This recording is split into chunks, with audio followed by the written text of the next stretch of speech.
be following this. Nagkasinabot ang Anti-Smuggling Task Force o Bureau of Customs Zamboanga atol sa unang inter-agency meeting nga pahugtan pa nila ang pagbantay batok sa mga smuggler og sigarilyo ug uban pang kontrabando agi sa kadagatan sa Zamboanga Peninsula. Tinguhaon nila nga wala na gayoy makalusot nga mga smuggled nga sigarilyo, krudo ug mga agricultural products gikan sa laing nasod nga isakay sa mga lansya.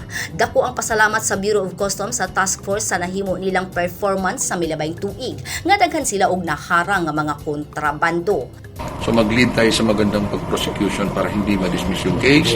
Magkaroon tayo ng score against the smugglers, mas lalong matakot dito sa lupa. Now, nandyan yung BIR, ginagawa na rin nila yung mandate nila. So tayo rin, ginagawa natin mandate. Usa sa manasabutan atol sa interagency meeting nga palig-unon ang koordinasyon sa tanang law enforcement agency, intelligence monitoring ug kooperasyon sa katawhan.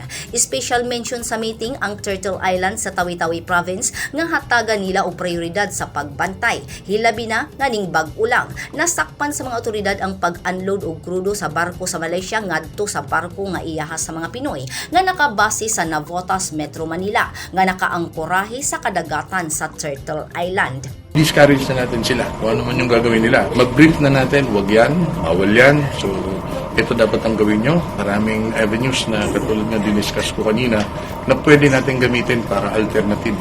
Aminado ang Bureau of Customs nga nagpadayon gihapon ang smuggling activity sa Zamboanga Peninsula ug pinaagi sa ilang nasabutan mogamay pa og maayo ang dalan sa mga smuggler.